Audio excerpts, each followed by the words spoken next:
Everyone, and good evening.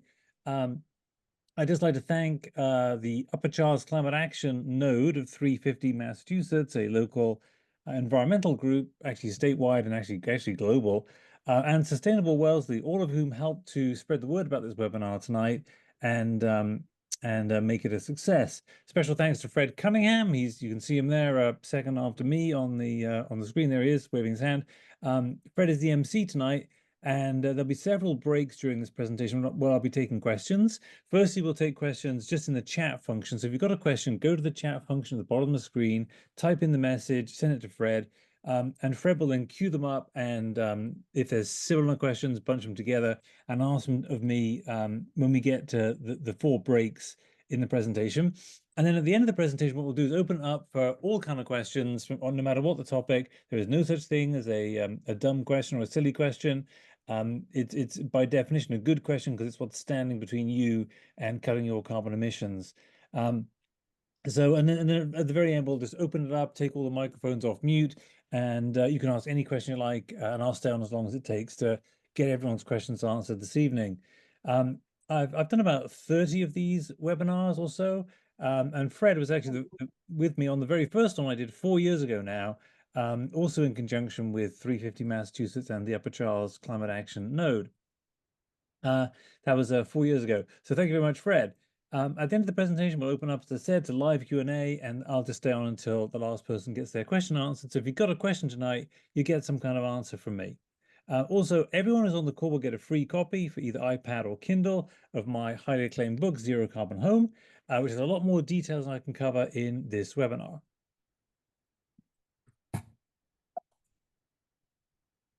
Now I've got to figure out how to actually change the slides. Here we go.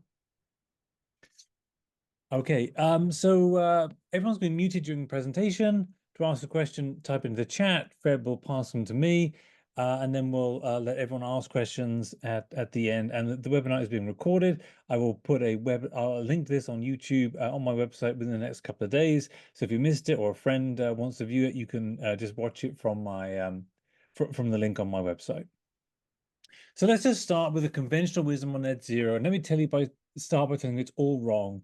This is all the things I heard when I started to fix my house. You can't do net zero on an existing building. That was a very common refrain I heard. It will never pay for itself.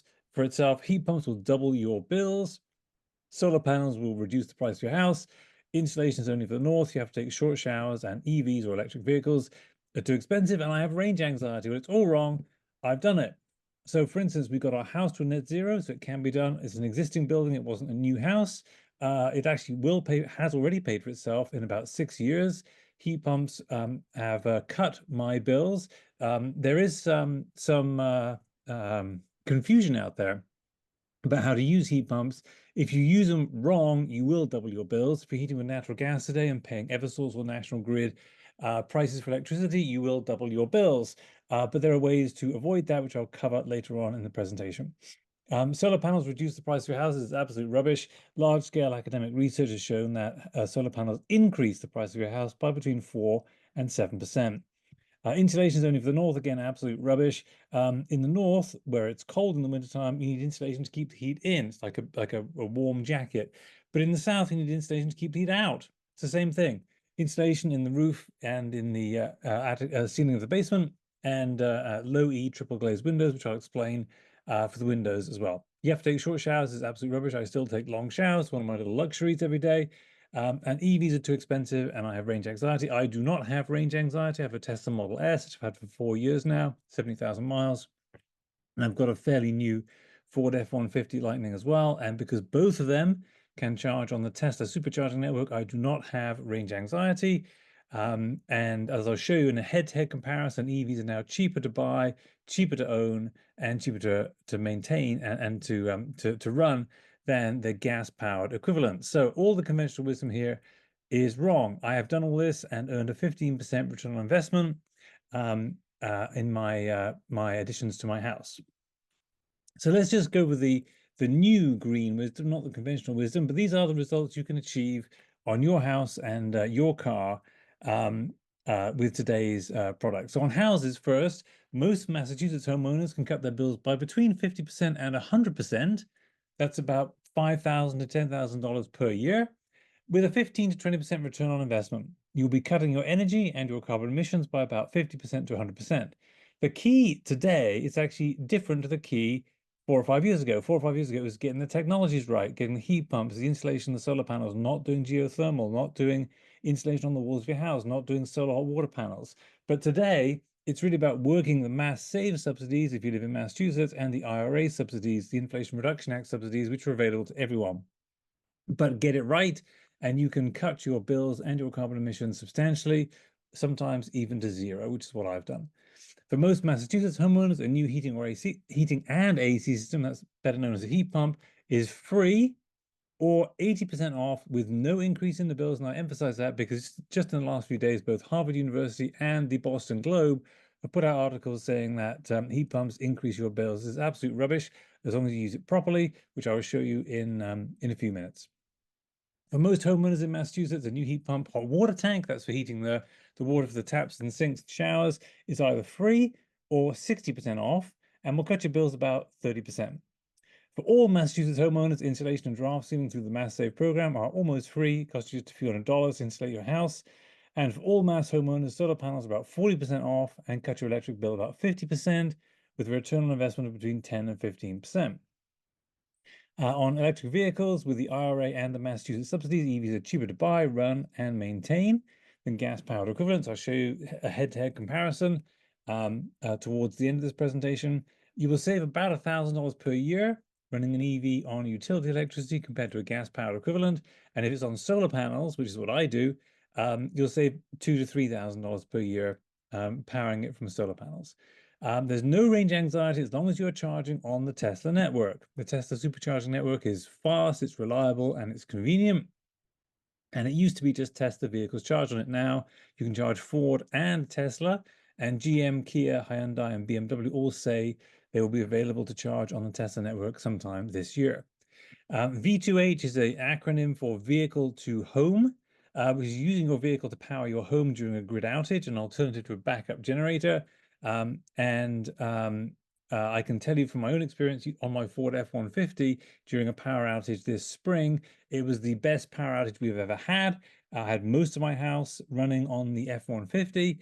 And this is available, this vehicle to home charging is much cheaper than buying a battery like a Tesla Powerwall, and it's available today on the F-150 and the Nissan Leaf. But I expect almost all electric vehicles will have this capability within the next year or two. So you really can save a lot of green by going green these days. Just a David, a request to slow down just a little bit. Some people are having a hard time following. all right, I will try to slow down a bit. It's always this tension between the enthusiasm I have for a lot of these things and getting through it in an hour. So I'll try to slow down a bit. Fred, please interrupt me again if I'm starting to talk too fast. It is a habit I have, unfortunately. I tend to get a bit too excited about all this kind of stuff. So just a little bit about me. I have a degree in physics from Oxford University. I'm a Brit, if you can't tell by my accent, and I have an MBA from Harvard Business School. I came here in 1989 to go to school, met this girl, fell in love, and she's now the mother of my 3 children, and we're very happily married. But uh, so because of that combination of technical skills and the financial skills, the only things we did on our house were things that made both energy sense and made financial sense.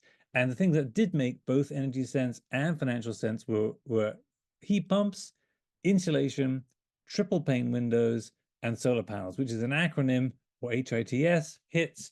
There are also the not hits, which are things like geothermal, solar hot water panels, wall insulation, which I contrast with attic insulation and ceiling of the basement insulation, which are very good investments, or a super tight building envelope, meaning totally sealing out all the draft in your house. Those things will all cut your carbon emissions, they will all cut your energy use, but they will not save enough money to pay back the cost of doing them within a reasonable period, whereas the hits will. So that's why I'm going to focus on those things during this presentation this evening. This has worked on my house, and after I started doing these webinars, which I do for free, I give away the book for free. Excuse me. People started calling me and saying, "Can you help me on my house?" So I did. And I've worked on about 35 different houses in New York State and Massachusetts. And I've never failed to cut people's carbon footprint, never failed to cut their bills, often substantially. and sometimes to zero. So my work is very scientifically based. I'm that Oxford physics geek, also financially sound. I've got that MBA from Harvard Business School. I know how to do discounted cash flow analysis, and I'm independent. I'm retired from my career, which actually was in biotech, not in green tech. Uh, and I don't get paid by any installer or manufacturer for providing this advice. The book is free. You'll get it at the end of this webinar. I'll show you how to download it from my website. Thousands of people have seen it. 74% of people say they want to do something, that they will do something within the next year. I do now offer a report for $99, which you can get on your house, which does the same analysis that I've done on these other 35 homes, which I've done sort of manually. But I've invested in writing the software to do this over the last 6 months or so, and now I can do it much cheaper. But I'm not going to tell you this evening that you need to eat vegan, that you need to lower your thermostat, bike to work, have fewer children, or vote for Al Gore. In fact, I don't care who you vote for. I don't care if you believe that global warming is a Chinese hoax or you think it's an existential threat to humanity. I'm just going to talk about saving money, how to save money by cutting your carbon footprint. I think we can all agree on saving money. And it is complete coincidence, perhaps destiny. Our name really is green. I got it from my father. I'm not making it up, just like I'm not making up anything else in this presentation. So these are the results for our house. The carbon footprint in tons of carbon dioxide per year. It used to be about 30 to 35 tons per year. Then at the end of 2016, I added heat pumps and solar panels, and that cut our carbon footprint about 2/3 down to about 10 tons per year. And then at the end of 2017, I added insulation on the ceiling of the basement, insulation on the roof of the house, and a triple pane windows to replace our ancient 1970s era and failing single and double pane windows. That cut our carbon emissions another 50%, of about 5 tons, getting it to 5 tons. And at this point, I thought, well, that's a lot better than I expected. Maybe I can push this all a bit further, and by adding extra solar panels, maybe I can even get it to zero, which I did the following year. I now have 2 solar panel arrays, one on the roof of my house and one on the roof of my garage. And that extra solar power enabled me to push the carbon emissions for the year actually below zero in 2019. It stayed there every year since. So that's 35 tons per year. That's equivalent to taking 10 gasoline powered vehicles off the road. One house, 10 cars. This is huge. Cutting carbon also cuts emissions of sulfur dioxide, nitric oxides, and particulates, better known as pollution, all of which cause asthma. So you can improve your family's health too. Now, what was even more of a surprise than being able to defeat the conventional wisdom and get to net zero on a existing house was how much money I'm saving. And I'm saving over $11,000 a year. Here's the same chart for the same years, but the money now I spend or used to spend on heating and electricity. It used to be about $11,000 a year, cut just following the carbon emissions there. First in 2017 with the heat pumps and the solar panels, then in 2018 with the insulation and triple pane windows, and finally in 2019 with the additional solar panels. So that's 35 tons of carbon dioxide gone. 35 tons each year. It's every year and it's forever. And $11,000 each year, every year, and forever. That's a 15% return on my investment in that time. Now, you may be wondering, well, David has a big house in Dover, Massachusetts, one of the wealthiest towns in Massachusetts. Is this going to work for me? And yes is the answer. One homeowner who's applied my approach and is earning a 46% per year return on his investment by cutting his carbon footprint 38%. This man lives alone in a small house on a small income. I've helped about 35 homeowners to save money by cutting their carbon emissions. This approach works on big houses. I've worked on 14,000 square foot mansions on the side of a lake. I've worked on small houses, 1,500 square foot slab on grade houses. It works on new houses. I've worked off new plans before the house was even built. I've worked off old houses like 1810 colonial farmhouses. This works for owner occupiers, for landlords, and for tenants. So I talk about the old Fab Four and the new Fab Four. The old Fab Four, of course, is the Beatles, John, Paul, George, and Ringo. But my Fab Four are heat pumps, insulation, triple pane windows, and solar panels, which spells out HITS, HITS. Of course, the Beatles had lots of hits, so it's easy to remember. heat pumps, insulation, triple pane windows, and solar panels. I'm going to cover each one in turn, and we'll take questions at the end of each section. So these are the results for heat pumps.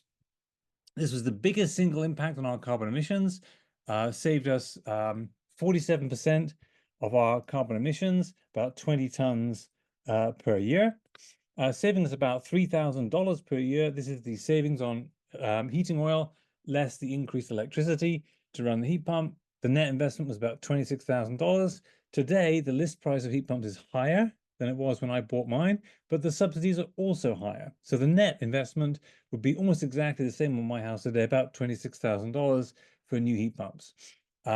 Pays for itself in about 9 years, the return on investment about 9% after tax. Now, that's after tax. If it was equivalent to a pre-tax investment, like a stock or bond investment, it would have to be somewhere in the 12 to 18% pre-tax to get the same after-tax return. And remember, there's no investment management fees, there's no volatility. This is indexed for inflation. Now, in addition to all of that, heat pumps cause your house price to increase by between 4 and 7%. This is established by large-scale academic research on Census Bureau data on 40 or 50,000 houses across the US. So on average, this translates to a premium of $10,000 to $17,000, or roughly what heat pumps would cost you after the subsidies. This means you no longer have to wait for the payback period, that's the 9 years, to get your money back. You can get your money back as soon as you sell your house.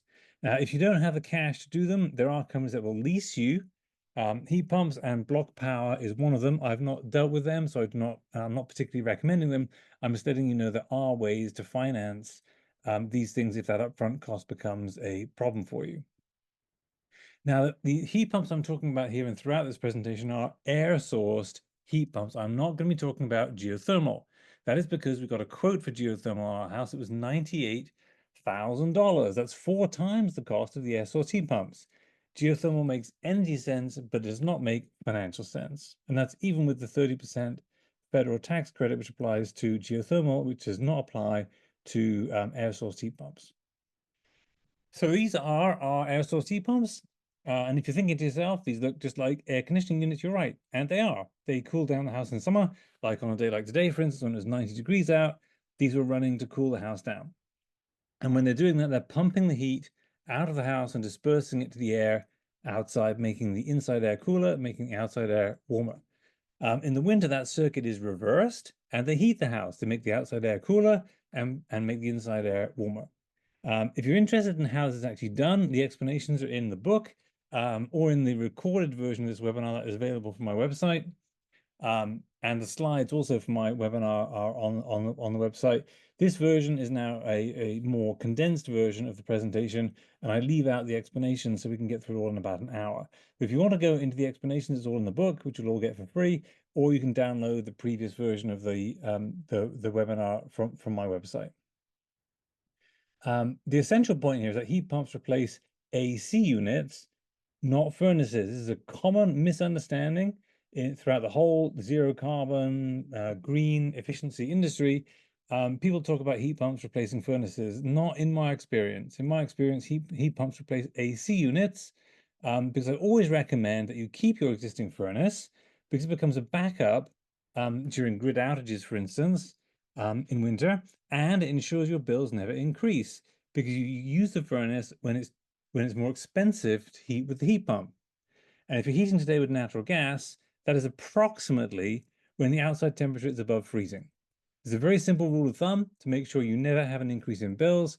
You add the heat pumps to replace your AC units. Now you've got 2 heating systems, your furnace and your heat pump, and 1 cooling system, your heat pump operating in AC mode in the summertime. But in the wintertime, you have a choice of heating fuels. You can heat with electricity using the heat pump, or you can heat with, let's say, natural gas or heating oil using your old fossil fuel furnace.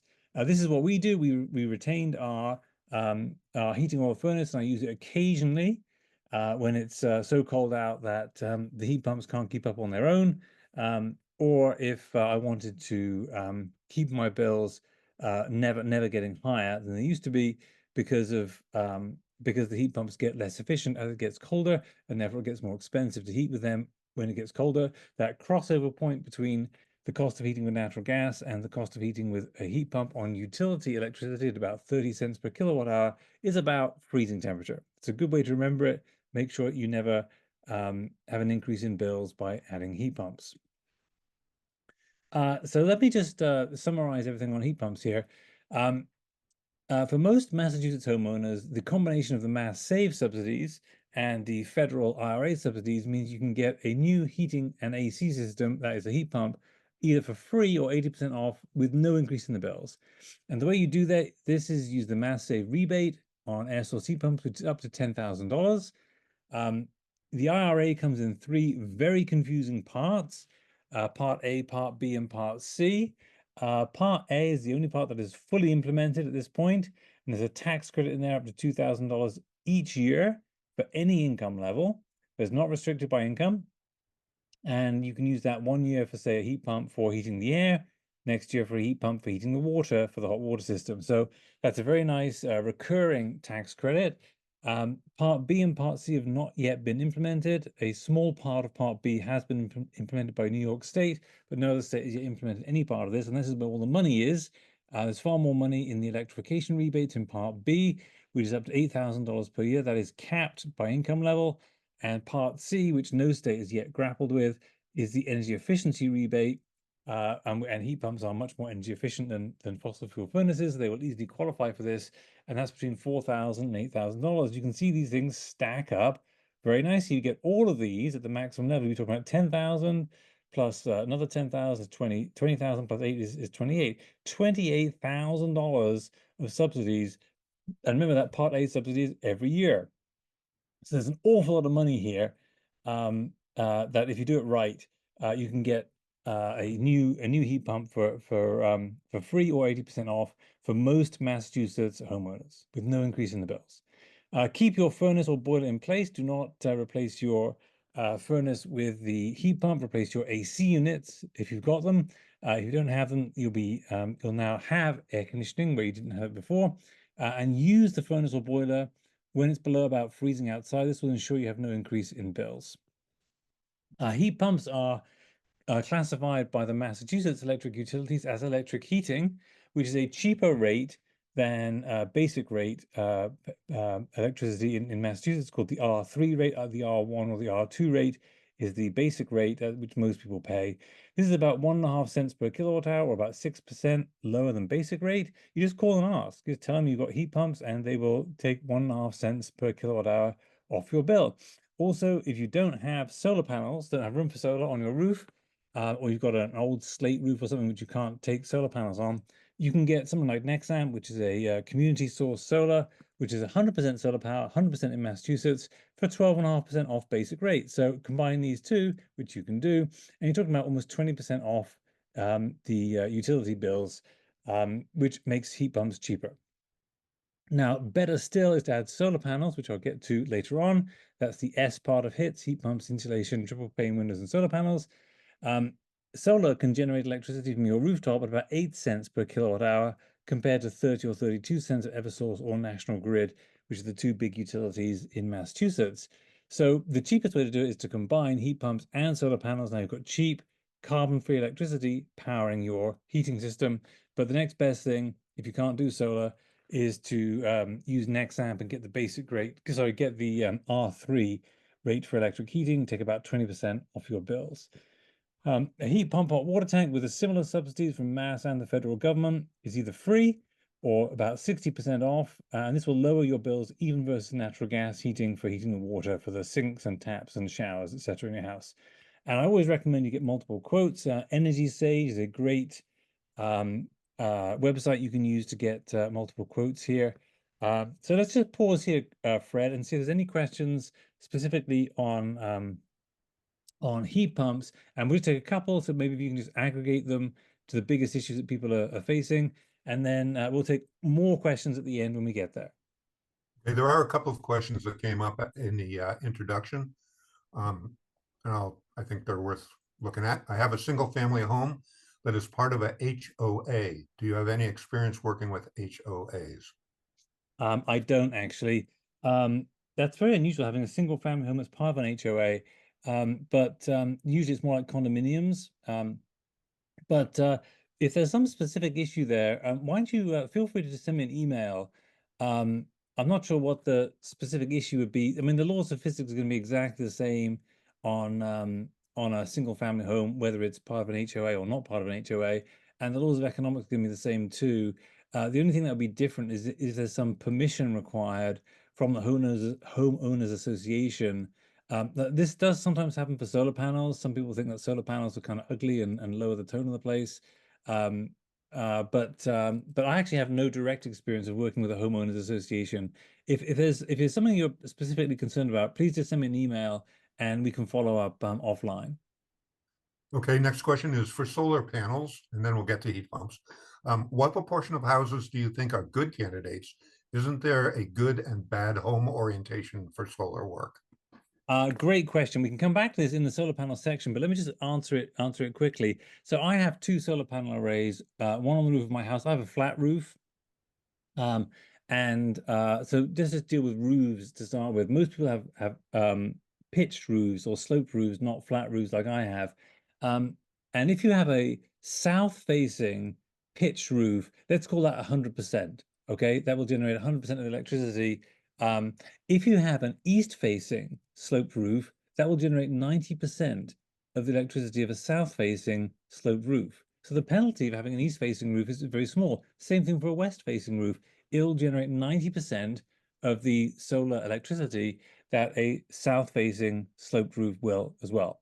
Even a north-facing sloped roof will generate 70% of the electricity of a south-facing sloped roof. So really, and a flat roof like mine will also generate 90% of the electricity of a south-facing sloped roof. So really, east-facing roofs, south-facing roofs, flat roofs, and so east and west-facing, south-facing, and even north-facing roofs can make good economic sense. Most solar panel installers do not understand this, and they will look only at south-facing sloped roofs. But you can point out to them that the only a 10% penalty for the east-facing and the west-facing roofs. So those factors really do not disqualify anything. The biggest issue that disqualifies roofs is either you've got a slate roof or wood shingles. Those are very difficult to mount solar panels on. Uh, or uh, the other issue is the amount of shade on the roof. I have a garage which has my second array. That garage is in about 50% shade.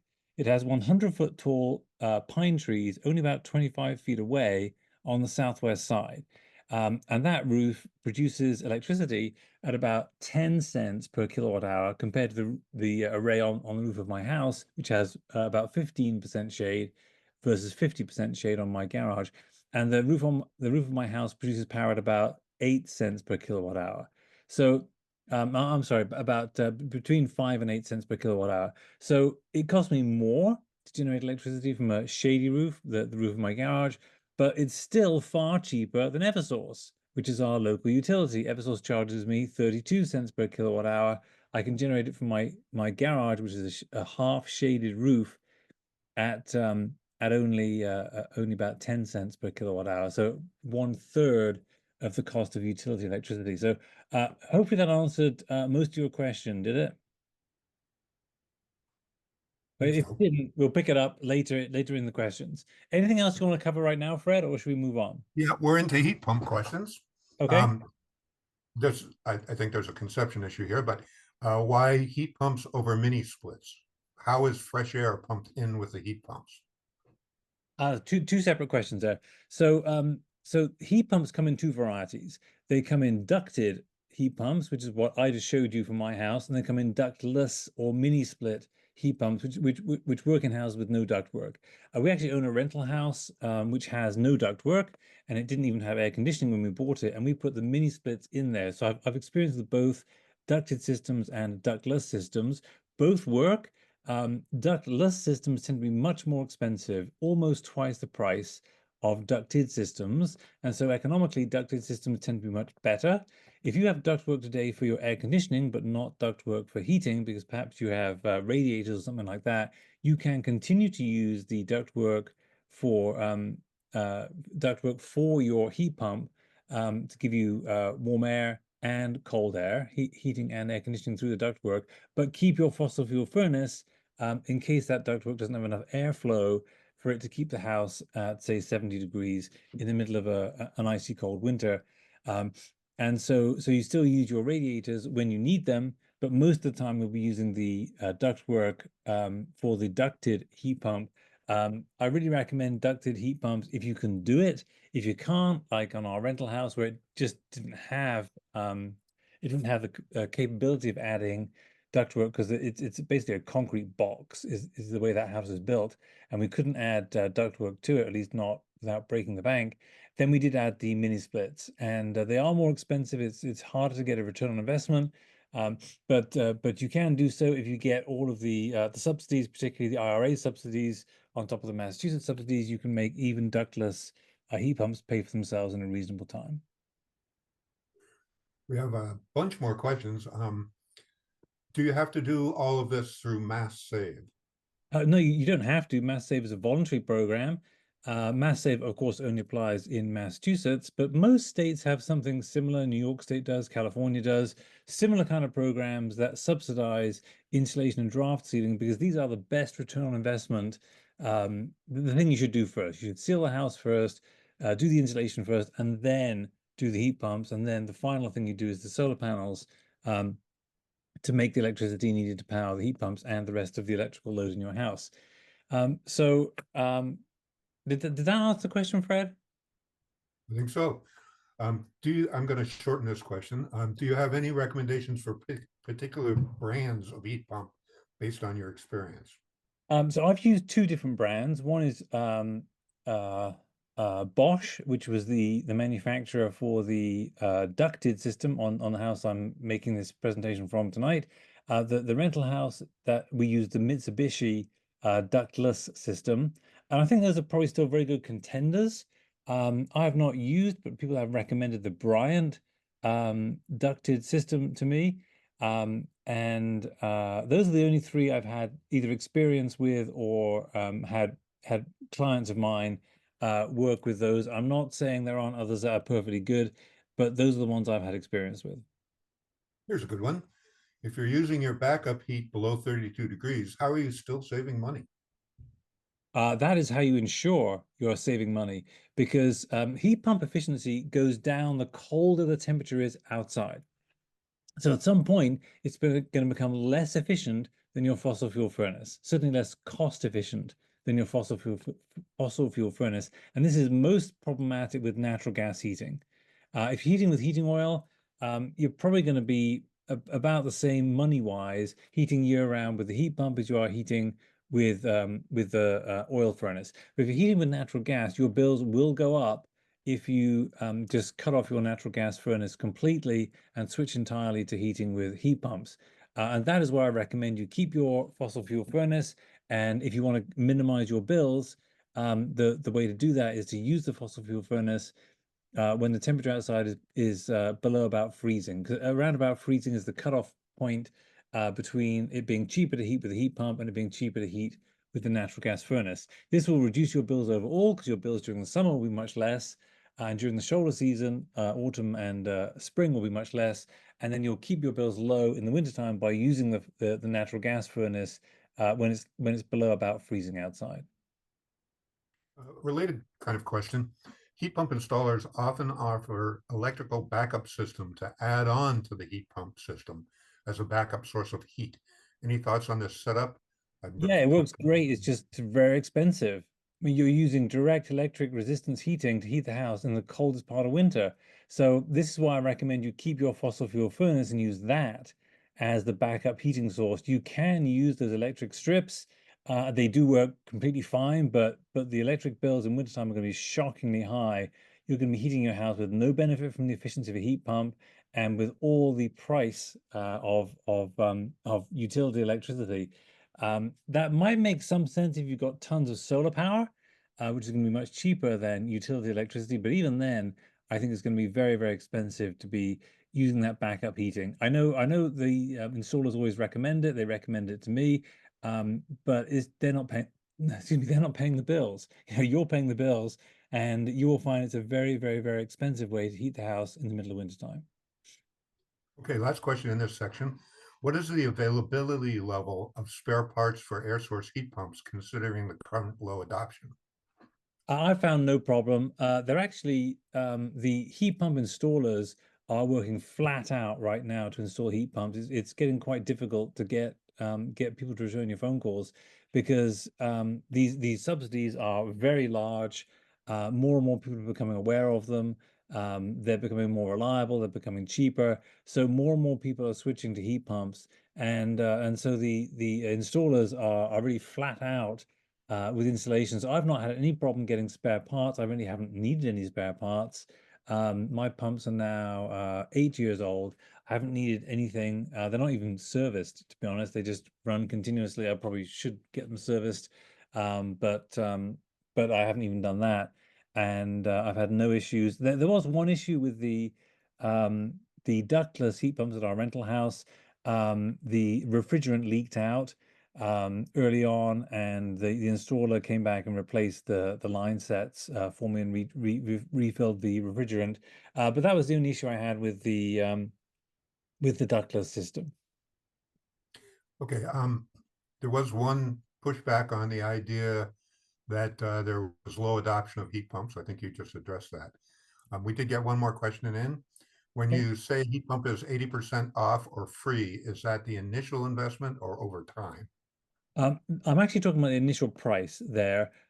Over time, you're going to be saving money, particularly if you keep your natural gas furnace for those really cold days in wintertime. You're always going to be saving money going forward. So really the focus becomes the upfront cost, and is that reasonable to you? Is that going to get paid back over any reasonable period of time? And that is the number I'm talking about, where you can get it either for free. That you probably have to be somewhat low income, and low income is not as low as you think it is in Massachusetts, in Eastern Massachusetts, roughly within 495, your family income has to be below $213,000 to get. So it has to be above $213,000 per year to get no subsidies at all under the IRA Part B electrification rebates. Even under Part C, there is no income limit to the $4,000 subsidy. There is an income limit to the $8,000 subsidy. So there's a lot of subsidies, even for very wealthy people with high incomes in Massachusetts and across the country. But the rebates do get better if you're of low or modest income. But as I say, those income levels are really very generously defined. So people who might think of themselves as being quite well off actually are eligible for subsidies under these programs. Okay, that's the last question in this section. David, take it Okay, away. let's move on then, um, and go to the second part of the Fab Four, the I in hits, which is for insulation. These are the results for our installation. This was the second biggest impact on our carbon emissions and the amount of carbon footprint, saving us about the same money, $3,000 a year, as the heat pumps, but it only cost me $1,000 to do the insulation, whereas it cost me $26,000 to do the heat pump. So same money saved, far lower investment, obviously a better return on investment. It paid for itself in the first few months with a return on investment of over 100%. And again, that's after tax. I wish I could invest more of my 401k in insulation because it's got such a good return on investment. Now, you will do far more to save the planet from global warming by insulating the ceiling of your basement than by buying an electric vehicle. Insulating the ceiling of our basement saves 7 tons a year. An EV saves about 2 tons per year compared to the equivalent gas-powered car. But the installation will cost you about $1,000, whereas the electric vehicle will cost you something like 30, 40, or $50,000. So a much better return on investment and much better way to cut your carbon emissions is to add insulation than to buy an electric vehicle. This is what we did on our house. This is actually a flat roof on it. It looks kind of sloped here, but that's just the perspective of the photograph. We added 10 inches of pink fiberglass. That's the standard Owens Corning stuff you can buy at Home Depot or Lowe's or anywhere else. And then we added two of those 2-inch ISO boards on top. ISO board is basically spray foam in a board, and you can just nail it down. It's very easy to attach the roof. 10 inches of fiberglass plus 4 inches of ISO board is about R50. Insulation is measured in R values, and more is better. So R50 is twice as good as R25, for instance. Massachusetts code minimum now is R49. So if you're buying a new house, it's going to be R49 at least in the attic. And if you're going to do a major renovation to your house, you're going to be required to bring the insulation up to code, which is now R49. So it's going to look something like this: 10 inches of fiberglass, 4 inches of ISO board, something like that, to get you to R49. On the right-hand side, we've got the ceiling of our basement. Here we put 12 inches of fiberglass in. That's R38 total. The mass code minimum now is R37. So you're going to be looking at something very similar if you're doing a new house or you're doing a major renovation on an existing house. Mass Save will pay 75% of the cost of the installation up to $2,000, and they will pay 100% of the cost of draft ceiling. This is incredibly good value for money. They will not pay for spray foam, but they will pay for either fiberglass or for blown-in cellulose, which is basically shredded newspaper. On top of the Mass Save program, you can get the IRA tax credit. This is up to $1,200 per year. Every year for all income levels, there's an additional $1,600 based on income, and there's an additional up to $8,000 based on energy savings and your income level. Even the highest income taxpayers would be eligible for at least $4,000 under this program. So you add it all up, and you can get your house insulated for free or very, very little money. And this picture at the top is of peaches on one of the trees in my orchard. And this, you can see the peaches on the tree are weighing the branches down almost to the grass there. And insulation really is the lowest hanging, ripest fruit in the zero carbon garden. So please pick it by the bushel. This will save you tons of money and is easy to do. Insulation and draft sealing are heavily subsidized. I just mentioned they will cut your bills and your carbon emissions, often over 100% per year. For which types of insulation to put where in the house, please see chapter 1 in the book, which you'll all get for free. I don't recommend taking your siding off, adding insulation to your walls, and replacing the siding. It will cut your carbon emissions, but it's far too expensive compared to insulating your roof and your basement. We had a quote for doing this on our house was $150,000 to take our siding off and add 2 inches of ISO board. It's not worth it. Does it work? Yes, it works. It cuts your energy usage, but it's just not worth it compared to solar panels, heat pumps, and insulating the attic and the ceiling of the basement.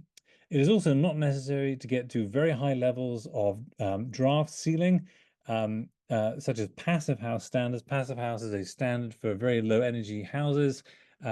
Drafts in houses are measured through something called ACH 50, which stands for air changes per hour at 50 pascals. Pascals is a unit of pressure, like pounds per square inch. And 0.6 ACH 50, the passive house limit, is basically like living inside a Ziploc bag. It's no draft whatsoever. It is unnecessary, completely unnecessary. In fact, I think inadvisable to get to that level of draft sealing. It can cause problems like mold. And my house is 4.6 ACH 50. So almost 10 times draftier than the passive house limit. And yet my house has a zero carbon emissions and I've cut my bills to zero too. So let's just pause here, Fred, and take a couple of questions on insulation and air sealing before we move on to make sure we stay on time.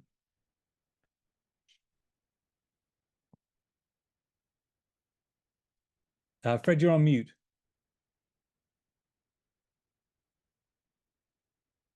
Makes it harder to hear me, doesn't There it? you go. Yep. Are there lots of houses currently that are under insulated in Massachusetts? Yes, yes, there are. Mass Save is an incredibly successful government-run program. It insulates about 25,000 homes a year, but there are 2 million homes in Massachusetts. So at the current scale of the program, it's going to take way too long to do all of the houses in Massachusetts. In fact, Fred and the other members of UCCA and members of 350 Massachusetts and myself are working on a plan to scale up Mass Save because it really needs to be about 3 times the size it currently is, i.e. about 75,000 homes per year, to get us to net zero by 2050, which is the legal standard required in Massachusetts. So Mass Save is a very, very effective program, but it's just not at the scale it needs to be at to get us to net zero by 2050. Okay, next one I don't understand, but I'm going to read it. What are your thoughts on metal SIP panels with EPS insulation over traditional stick homes with regular insulation? So SIP stands for structural insulated panel. So basically, it's a sandwich where the sandwich is usually something like plywood on the outside, perhaps on the inside as well, and then sandwiched between it would be some kind of insulation, like usually a spray foam type insulation. So SIPs in general are very good. They're a fairly quick way to build walls in a house and make sure you have insulation. The most popular ones of these are the zip system made by Huber Engineered Woods.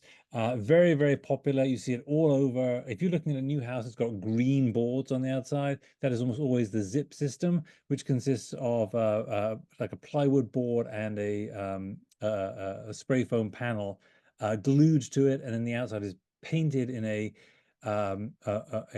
moisture resistant and air resistant barrier as well. So it creates a lot of what you need in a wall in a single panel. So you just nail it up and get all the things you need in a wall very quickly. However, it is only one way to build a wall. There are plenty of ways to build a wall. And the most important thing is that you get all those things done. You need structural support, you need insulation, you need air sealing, you need humidity sealing. Get all four of those and you've got a great wall. You do not have to do it through the zip system or through SIPs. But in general, SIPs are a very good way of doing it, and they're pretty cheap, and they've really kind of taken over the market for new construction. I haven't seen a new house being built without the zip system in several years. Does rockwood mineral wood wool give you as good insulation and because it adds fire safety? Excellent point. Rockwool, which is branded as Roxul, Roxul, in the trade is R4 per inch. Fiberglass is R3 per inch, so more R is better. And spray foam is R5 per inch, as is isoboard, which I showed you on the roof of my house. So those are the relative insulation values, 3, 4, and 5. So Rockwool is better than fiberglass, but both Rockwool and fiberglass are completely incapable of being burned. The fiberglass is glass, you can't burn glass, and rockwool is actually melted rock made into thin strands, just like fiberglass is. So again, you simply cannot burn it. This is not the same as spray foam. Spray foam actually can burn, which is why I don't actually like spray foam, although it is a bit of a miracle product. It seals the drafts and it seals provides excellent insulation. It also burns, and it burns a thick black toxic smoke. So I've never recommended actually using spray foam, but a lot of people do. A lot of people use it, so I can't really be against it. It does have a very good insulation value, but I prefer myself either rock wool, which I've used many times, or straight fiberglass, which is dirt cheap, available everywhere, and very effective. What are your thoughts on exterior walls insulation with blown-in cellulose? Mass Save is not available in my community. Okay, so blown-in cellulose is a very good wall product. It comes in dense packed or the loose packed stuff. I prefer the dense packed for walls because otherwise it does settle a bit. Um, yeah, if you don't have mass save, just get multiple bids from various contractors. Insulation is generally speaking such good value for money that even if you're paying for it yourself, you're going to get a good return on investment. So my numbers here on insulation was me paying for it. I did not use the mass save subsidies. I didn't really realize they were available when I was doing this back in 2016 and 2017. They are available and they will cut the cost. The IRA subsidies were not in existence at all when I did mine. So the subsidies are substantial for any type of insulation these days. And the amount of energy it will save you and money it will save you is very substantial compared to even the full cost, let alone the after the subsidies cost. So I would recommend just calling a couple of, well, let's say three local contractors, get bids for your house. But generally speaking, blown in cellulose, the dense packed stuff into walls is a very good way of insulating walls that are uninsulated today. Okay, we have one more question and a comment. The question is, I'm planning to build a small ICF home. What systems can I use to offset the high carbon footprint of concrete? Well, if you can't get a low carbon concrete, and I don't think it's really commercially available today, it is sort of in labs, but I don't think it's commercially available. Really, your only option then is to minimize the operational carbon footprint of the house, which is doing exactly what I've talked about: heat pumps, insulation, triple glazed windows, solar panels. But you can then offset the embodied carbon footprint of the concrete I don't have the numbers to hand, but you can easily look it up. How much carbon is used to make, say, a square foot panel of concrete or something, and then calculate out the amount of carbon that's embodied there, and you can offset that. Some carbon offsets are very troubled. The markets for them are not robust. I have personally used carbon offsets for things like my air travel, which I offset. And I use a company called Cool Effect, which does only certified incremental um, carbon offsets. And those are the ones I like because so many of the others, like planting trees in the rainforest, is not really incremental. You may have noticed that trees actually grow very well in the rainforest all on their own. They don't need someone to go around planting trees for them. And hence, there's no incremental carbon saved by planting trees in the rainforest. Mother Nature does it all on her own. So that's why I like the cool effect ones because they are certified, verified as being incremental to what's there already. I know this is a little out of the zone, but it makes sense. This is more a comment. Very airtight houses should use energy recovery ventilation, even ones that do not meet the passive house standard. Conditions can be created for mold and mildew even above the zero point 0.6 Yeah. ACH 50. It's probably hard to get this without building new. So yes, I agree with all those points. It is very hard to get to 0.6 ACH50 without building new. And even when you do, it's very expensive because you have to have very high skilled labor to seal the draft to that level of draft exclusion. And in my experience, that labor costs about $75 an hour, whereas a typical construction site labor would be more like $25 an hour. So it's going to cost you a lot of money and a lot of time to seal all those drafts. So it's going to be a lot of expense up front. And then, yes, you will need an energy recovery ventilator to bring in fresh air into the house because there is no air circulation from the inside to the outside at 0.6 ACH50. So, yeah, all these things just add money. And even if you do them, as you pointed out, you don't necessarily get rid of all the mold. So I think it's just kind of pointless and fraught with danger. And you're much better off having higher levels of air infiltration. And although that is going to cost you a bit on the energy side, just add more solar panels, and then you'll have a zero carbon house with zero bills and no mold. Okay, another one just came in. Sorry. That's a long one. Fred, we're getting way behind schedule. Let me suggest we I move on think and this is save fine. these It's questions a for question on wood fiber, and we can skip that. let's we're about halfway through. Um, okay, let's move on to the third part of the Fab 4 triple pane windows. These are the results for our triple pane windows. These are the incremental results, the additional cut in carbon emissions, the additional money saved of triple glazed compared to double glazed or triple pane compared to double pane. That's because our windows were old and broken. We had some single pane, some double pane. There were literally 1 inch gaps between the window and the frame that were covered up with duct tape. Um, and so we had to replace our windows. So for us, the calculus was: do we replace them with double glazed, or do we replace them with new triple glazed? And the incremental cost of triple pane windows is actually very small, only about 5 to 10%, and that's because it's only one extra pane of glass. Most of the cost of a window is the wood and the cost of actually installing it. So the additional cost of the glass is actually not very much, but it makes a big impact on the insulation value of the window, takes it from about, say, R2 to about R4 or R5, so almost doubling the insulation value compared to a double pane window. So the incremental cost paid for itself with the incremental savings in about 4.5 years, about 19% return on investment. So pretty good. But if your windows are in good shape, then you're not going to want to rip out perfectly good double glazed and replace them with triple glazed. So I'm sorry, this is a picture of our triple pane windows in our living room, and you can see they look really nice. So then we're not just, I mean, these are our houses, and we're not just talking about the carbon emissions and the bills. We want to live in our house and live well in our houses, and we can actually see the garden for the first time through these windows. The old ones will miss it up. And because of the extra insulation on the ceiling of the basement and the windows here, and cutting down the drafts, our living room is now warm in Christmas time. It never used to be. It used to be so cold in the winter we didn't enjoy having Christmas in our living room.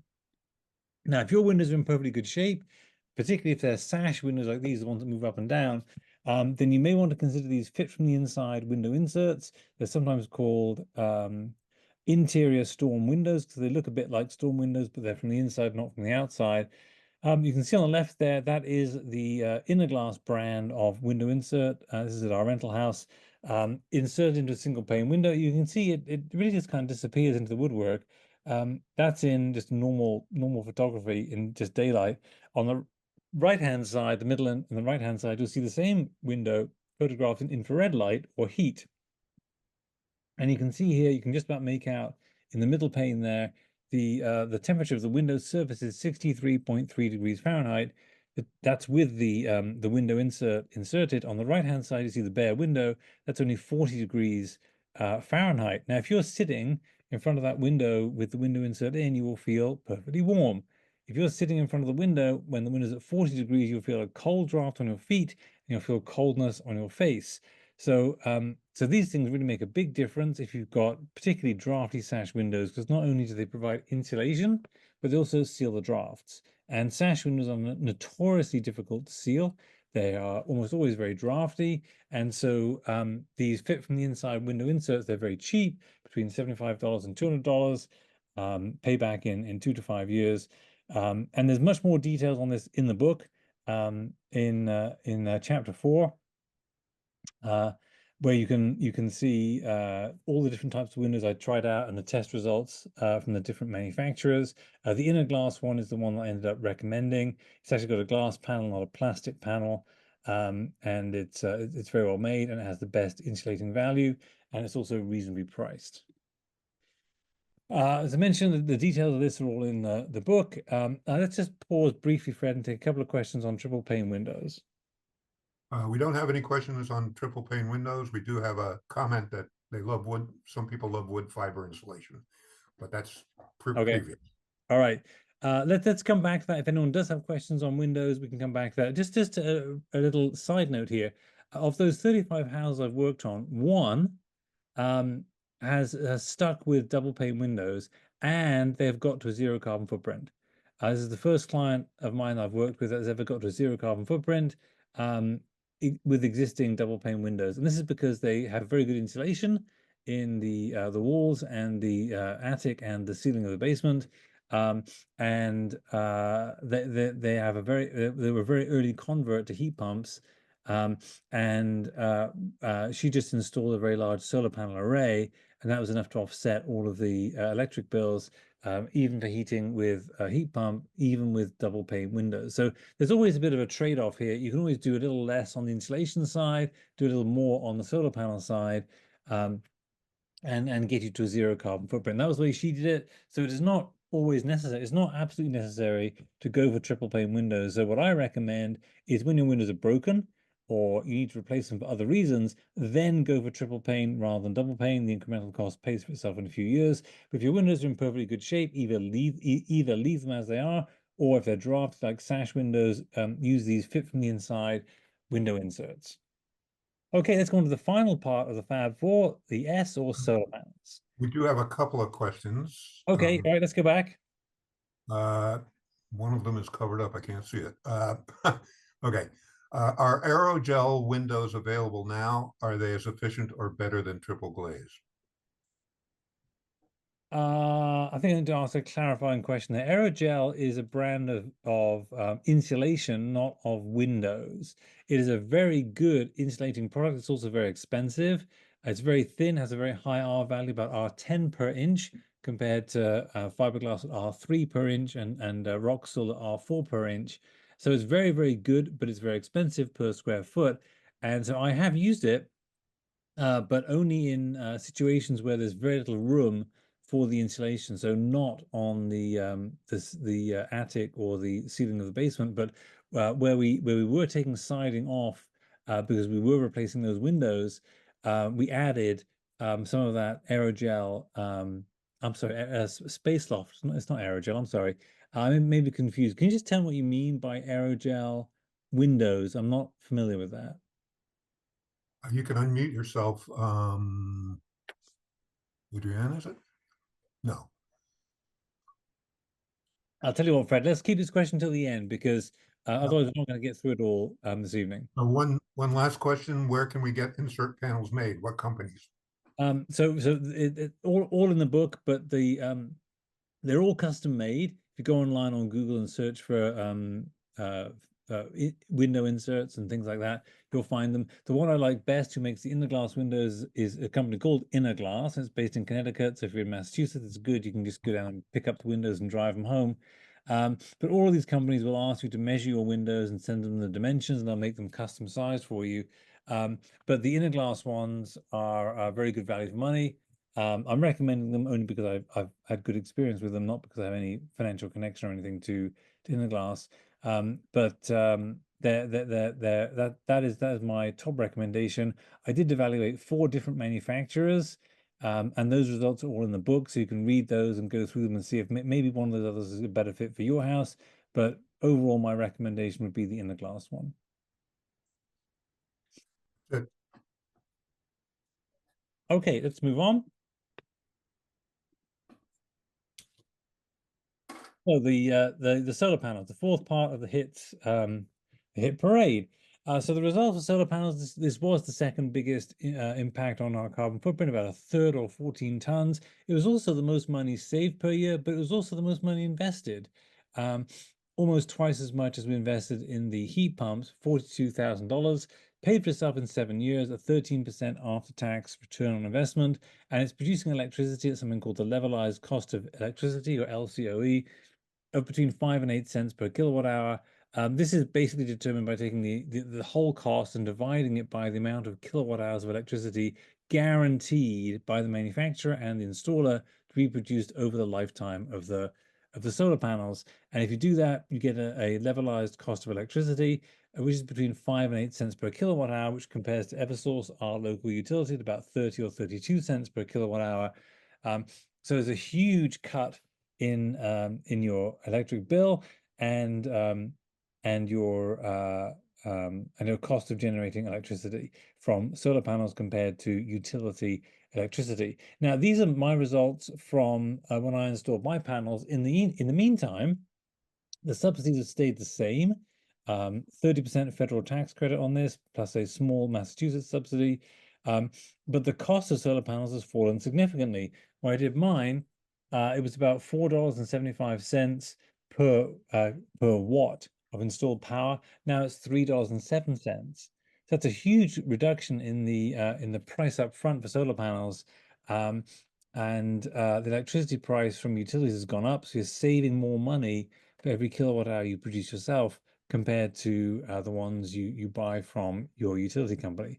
So solar panels are even better value for money now than they were when I did mine. I got a 13% return. You could probably get much more than that today.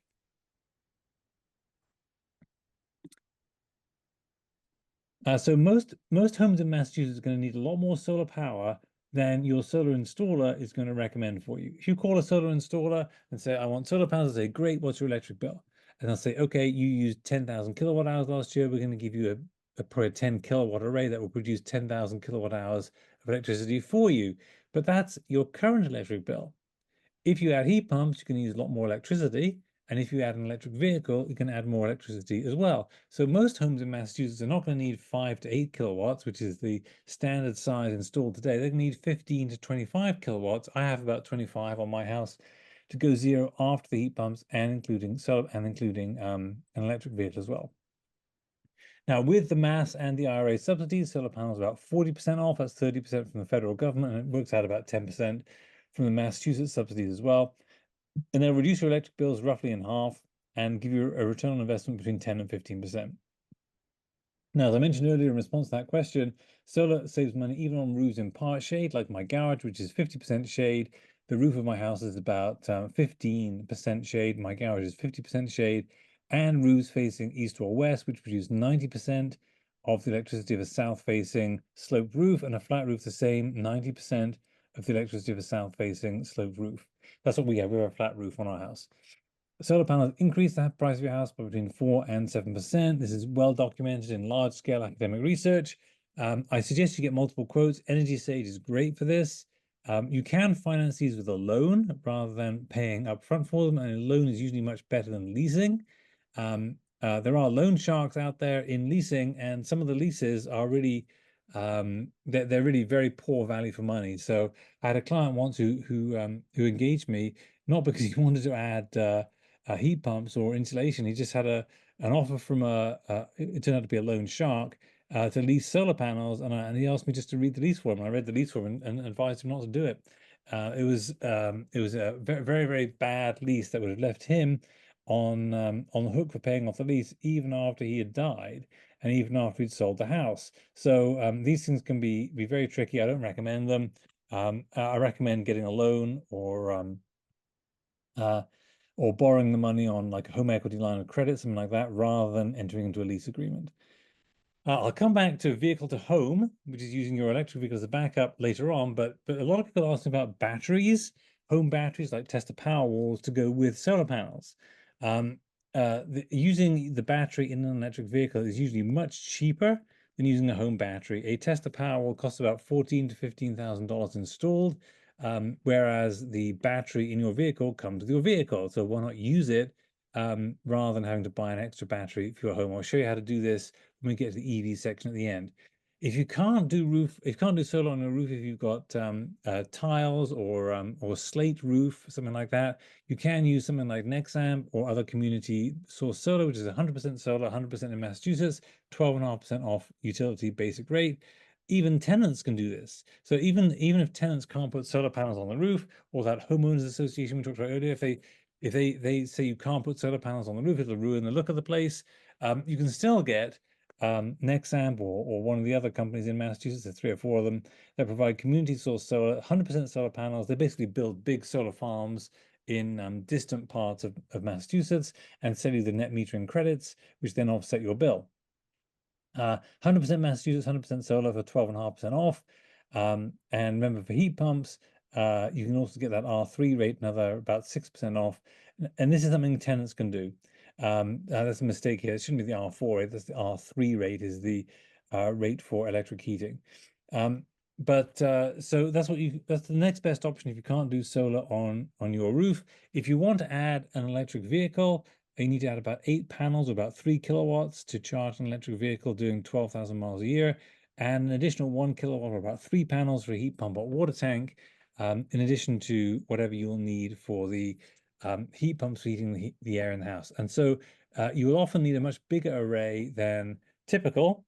As I said, I have about 25 kilowatts to power my house and get to net zero. Most houses are going to need 15 to 25 kilowatts, not the 5 to 8 kilowatts that is typically quoted by solar panel array installers. Fred, let's have some questions on solar panels. Does it make sense to fell trees to improve solar panel exposure? Usually it does. People get quite possessive about trees. People often have big and old trees. Perhaps they've got a swing for the kids on it or something. So sometimes those things are gonna take higher priority than improving the sunlight onto the roof for the solar panels. But as I mentioned, even my roof in 50% shade produces electricity at 10 cents a kilowatt hour compared to about 5 cents for the roof in full sun. So even at 10 cents per kilowatt hour, that's a 1/3 of the cost of utility electricity. So it's very good value for money, even with 50% shade. So you may not need to trim back the trees. And often you can do this by trimming the trees rather than cutting them down. But one of my clients recently cut down probably 10 or 15 trees around the house to open it up to put more sun on the roof, but also because there was too much shade near the house and she wanted views outside the house. So often this becomes more of an aesthetic decision, as well as a how much do I love trees kind of decision. But the bottom line is you can still make very good value for money electricity from solar panels on a roof, even in 50% shade. So you don't need to go down, clear cutting like the Amazon, just to put solar panels on your roof, but it is certainly going to help to trim back the trees or cut down a few if it's something that you feel good about.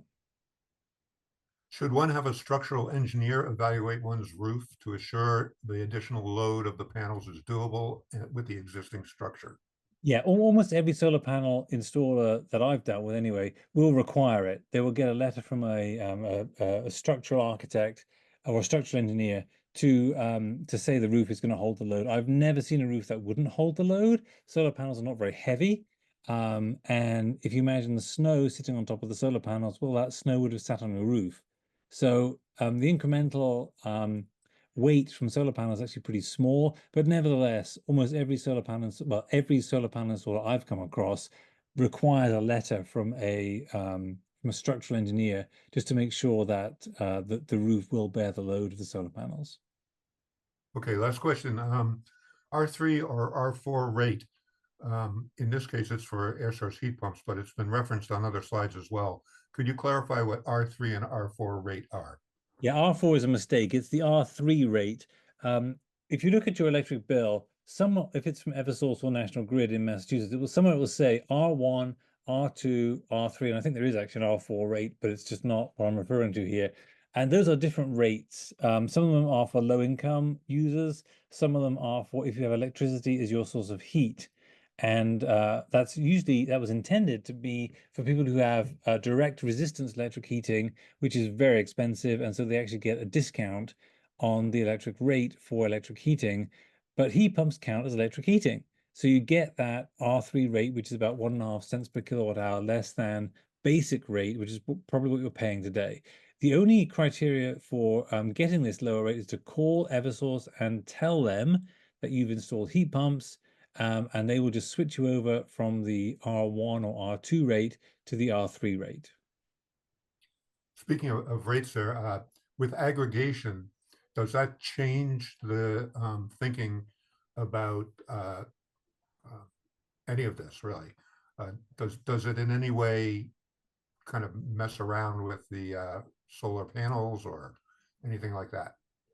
Uh, I'm not totally sure. We do not have community source aggregation in the town I live in Dover, Massachusetts. So I'm not personally familiar with it. I don't know if the utility gives you credit at its R1 or R2 rate, or if it gives you credit at the rate you're actually paying. I suspect they're going to give you credit at the rate you're actually paying from the community aggregation solar. So that would be my assumption, but I've never seen a bill from someone who's on a community aggregation plan. But my guess is they're not stupid. They're only going to give you credit for what you're paying for electricity, would be my guess.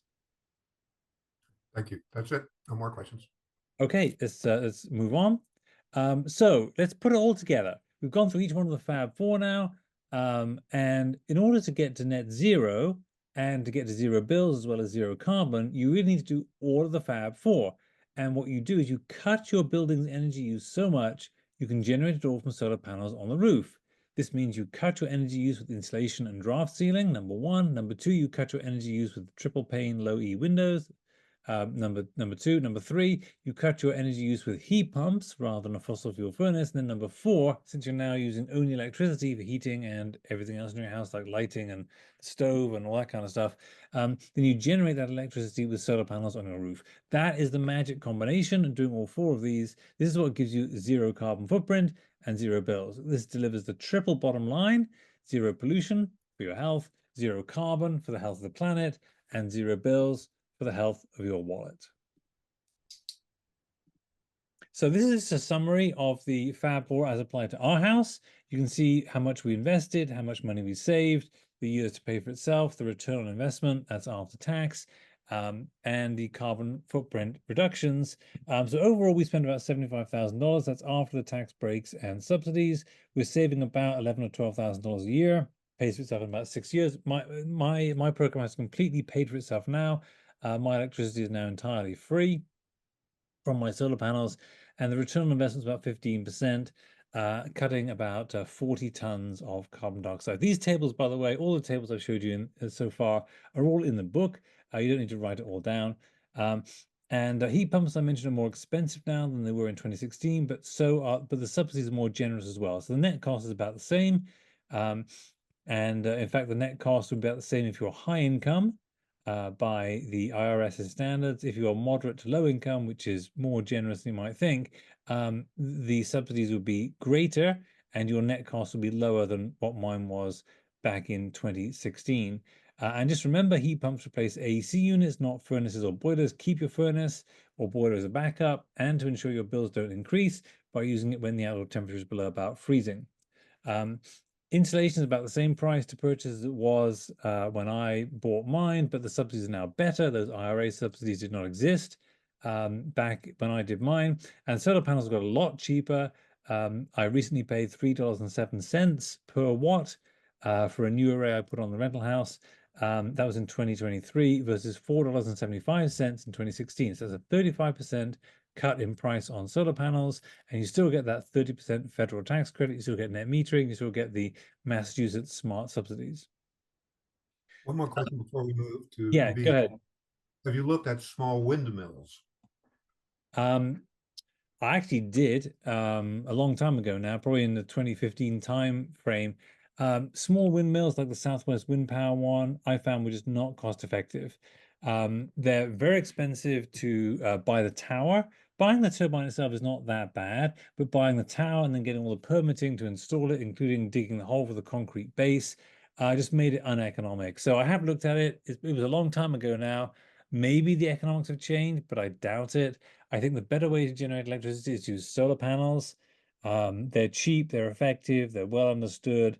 Lots of people install them, whereas wind turbines are, you'd be lucky to find someone who will install a wind turbine for you. Okay, that's it for questions. Okay, let's move on. So this is a bunch of free stuff you can get from me from my website, which is listed there, www.greenzerocarbonhome.com. You can get a PDF file of the slides of this webinar. You can also get the slides of the old webinar that had more explanation about the details of how these things work. There's a YouTube recording of a previous webinar. I'm recording this one. I'll post this one within a couple of days. There is also written questions and answers for 300 different questions that have been asked by people like you on previous webinars. That's all searchable on the website, all available for free. The free book is available from my website. To get it for iPad or Kindle, you go to my website, you order the book, and then type in the code UCCA24.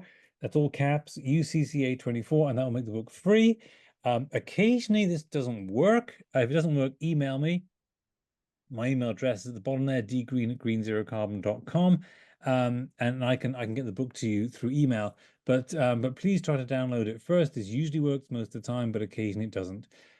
If this isn't enough help for you, there are plenty of other resources. The Heat Smart Alliance is a volunteer organization. I'm part of it. I don't actually do the coaching work, but they volunteer to people who want to do heat pumps. Their advice is mostly on heat pumps. It's not on insulation, triple pane windows, or solar panels, but heat pumps is usually where people have the most questions. So that's free. And it's a very good service and it's free. So not surprisingly, there's a backlog or waiting list of people to get that advice. If you can't wait that long, you can pay a company called Abode. Abode does a lot of the work for Mass Save. And this is their website here. And for 150 bucks, you can get, I think, an hour's worth of consulting from them. It is mostly on heat pumps. I don't think they cover glazing or solar panels. I'm not sure about insulation. And if you want to, you can buy my analysis and recommendations report. This is what I used to do for clients. It used to cost between about $1,000 and $2,000 to do this work for a house. But I've basically invested a lot of time and money in writing the software to automate most of this, and now I can do this for far less time and far less money. And this includes a plan to exploit the IRA for your house, as well as the plan to get to net zero, which covers heat pumps, insulation, triple pane windows, and solar panels for your house. If you want to avail yourself of this service, just send me your address and the type of heating fuel you use, the propane, natural gas, or heating oil. I can run the report for you. This only works right now for Massachusetts and only for detached homes. So no double deckers, triple deckers, or apartments, only for detached single family homes. And because of the subsidies that vary state by state, this right now is only available for those in Massachusetts. All right, that is the end of my talk on homes. Let's switch over now to electric vehicles. And continuing my analogy of the Beatles, there was a fifth Beatle. Perhaps some of you aren't familiar, but if you look at that picture, you clearly see Paul McCartney there. George Harrison, Ringo Starr, and then on the right-hand side, John Lennon. And who's the guy without the mop haircut? That is George Martin. George Martin was the Beatles' producer, often known as the fifth Beatle. And so there are now the Fab Five, which is hits, heat pumps, insulation, triple pane windows and solar panels, and electric vehicles. So the first thing I need to talk about electric vehicles is range anxiety. I do not have range anxiety, and the reason is each one of these red dots is a Tesla supercharger. And my Tesla Model S, which is now 4 years old and has over 70,000 miles, has 360 miles of range on a full charge. When I bought it, it had 400 miles of range. It's now down to about 360 miles of range. And you can see this blue circle is my range from my house in Dover, Massachusetts.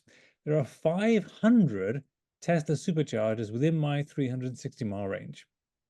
They're fast, they're convenient, and they're reliable. In 20 minutes, I can have 100 miles of range. Until last year, only Teslas could charge on the Tesla supercharging network. Ford was the first non-Tesla manufacturer to use their network. Most of the kinks have now been worked out, and I can now charge my Ford F-150 Lightning, which I now own in addition to the Tesla Model S, which is a wonderful truck I'll show you in a minute. I can charge that on the Tesla supercharging network, and I've done so. GM, Kia, Hyundai, and BMW will all have access to the Tesla network. They say this year, I'm a little skeptical. It's not as easy as you think just to plug something into somebody else's network. And Toyota says it will be there in 2025. You need this NACS or Tesla adapter to adapt the Tesla supercharger to your vehicle, but I have one for my Ford. The Ford I have comes with the old style socket on the side of the car to charge it. That's the CCS or Common Charging Standard adapter. So you need a Tesla to CCS adapter, and I have one that Ford sent me. So there really is no need for range anxiety as long as you can charge your vehicle on the Tesla supercharging network. The alternative network, which is EVgo, ChargePoint, and Electrify America, is generally awful. And I don't really like disparaging things or people, but my experience has been pretty awful. My son's experience has been pretty awful. I've witnessed other people having awful experiences with getting their vehicles, so they couldn't detach the cable. The car was literally tethered to the charger because they could not detach the cable. I've seen charging stations that are continuing to run and charge up the bill even when the vehicle is left. So and many of these chargers are broken or don't work or are just very slow. And it gets incredibly frustrating to charge at, say, 40 kilowatts when you could be charging on a supercharger at 150 kilowatts. So I don't really recommend that anyone buy an electric vehicle unless it's capable of charging on the Tesla supercharging network, which means it's one of these manufacturers, either Tesla or GM, Ford, Kia, Hyundai, or BMW. So let's talk about price. There's a lot of misinformation going around about EVs being more expensive than gas-powered vehicles, or that that EVs don't cut your carbon emissions because of all that carbon that goes into mining the lithium to go into the lithium-ion batteries. So this is a chart taken from a professor at MIT, Professor Jessica Transick, who's done the best work I'm familiar with on lifetime carbon emissions. That's on the y-axis or the vertical axis here. And that's over the lifetime from mining all the materials all the way through to the disposal cost of the car at the end of its life. And along the x-axis, the horizontal axis here, the cost, which is to purchase the car, to run the car, so fuel, either electricity or gasoline, and to maintain the car over its lifetime expressed as dollars per month.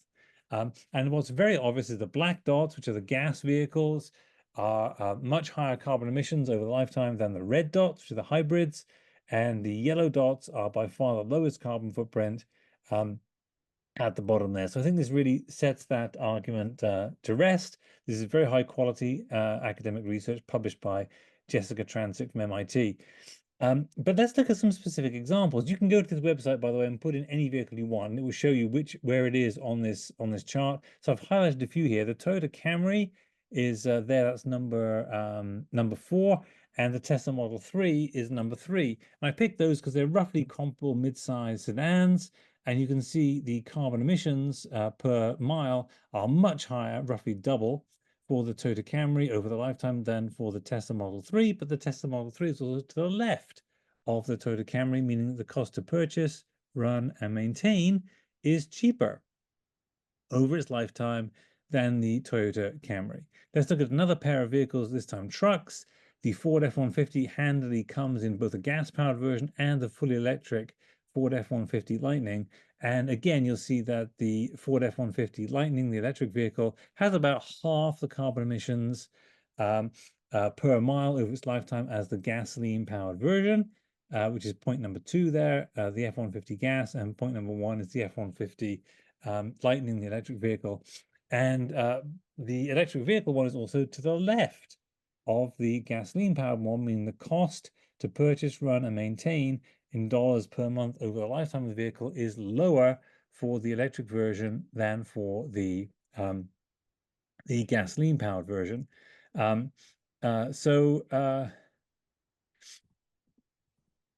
this is the lifetime cost, but most people don't look at it this way. They look at just the head-to-head comparison of a pair of vehicles they're interested in buying. So let me just show you this on a direct head-to-head comparison basis. All these charts, by the way, are on the slides on my website. You can download this this slide deck if you want to look at it offline. So let's look at EVs on a head-to-head basis. There in the green boxes here are the sedans, in the blue boxes are the SUVs, and in the beige boxes are the trucks. So let's look at sedans first. I chose 3 vehicles: the Tesla Model 3, the Toyota Camry, and the BMW 3 Series. You can see the initial price. The Camry wins. I added in the cost of a home charger for the electric vehicle. And then the rebates. The Tesla Model 3 does not qualify for the IRA tax credit, but it does qualify for the Massachusetts rebate of $3,500. The Tesla Model Y, which is basically the same as a Model 3, only with a higher roof, does qualify for the IRA tax credit of $7,500. We'll come to that in just a minute, but the Tesla Model 3 does not. So the net cost is actually lowest for the Camry. The maintenance cost roughly the same for the Camry versus the Tesla Model 3. However, the BMW costs a lot more. I can tell you this is my own experience with BMWs. They cost a lot more to maintain than any other vehicle. But if you look at the running costs now, assuming $4 per gallon for gasoline and 30 cents per kilowatt hour, that's the utility price for electricity. The Tesla is going to save you about $800 per year if you're driving 12,000 miles, if you're powering it on utility electricity. If you're powering on solar panels, which are much cheaper at 8 cents per kilowatt hour, it will save you about $1,500 per year. So it pays off that initial cost difference in about 4 years on solar panels and about 8 years, excuse me, on utility electricity, even at Massachusetts high electricity prices. The BMW 3 Series really doesn't even come close to these two in terms of the overall cost. So that's on sedans. Let's look at SUVs. I chose the Tesla Model Y, the Lincoln Corsair, and the Acura RDX. Roughly the same price. Added in the cost of the level 2 home charger for the Tesla Model Y. The Tesla Model Y does get the $7,500 federal IRA tax credit and the $3,500 Massachusetts More EV rebate. So giving you a net price which is lower than the Lincoln Corsair and considerably lower than the Acura RDX. 5-year maintenance, considerably lower than both. The cost to run, you're going to save about about $900, I'm sorry, versus the Lincoln Corsair, and about $1,100 on the Acura. At utility prices, at solar panel prices, you're going to be saving $1,600 versus the Corsair and $1,700 versus the Acura RDX. So in this category of SUVs, the Tesla Model Y is the cheapest to buy, the cheapest to maintain, and the cheapest to run. Now let's look at trucks. The Ford F-150 Lightning, that's what I have, compared to the Ford F-150 Supercab, which is the gas-powered equivalent.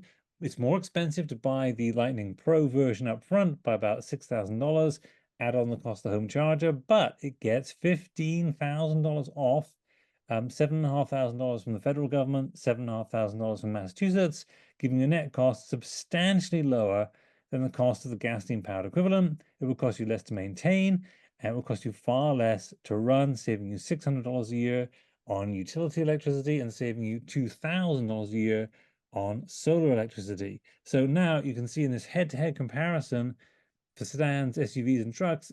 In SUVs, the electric vehicle is already cheaper to buy, run, and maintain than the gas-powered equivalents. Same for trucks. On sedans, the Toyota Camry still has an edge up front, but that edge will be worn away within 4 years on solar panel electricity and within 8 years at utility electricity prices. So really now EVs are cheaper to buy, run, and maintain than gas-powered equivalents. So let me just show you my awesome Ford F-150 Lightning. This is me sitting in the front of the cab. You can see the 3 seats at the back. This is more comfortable than my BMW X5 that it replaced. There's more legroom in the back for the 3 passengers, and the seats are straight, so your back isn't twisted when you're sitting in the back side seats there. I can fit 4 kayaks in the bed of the truck. I've also put 2 cubic yards of wood chips here, or 1 ton, 2,000 pounds of topsoil, which I did this spring when I used the truck to help me plant an orchard of 40 trees, of 40 fruit trees.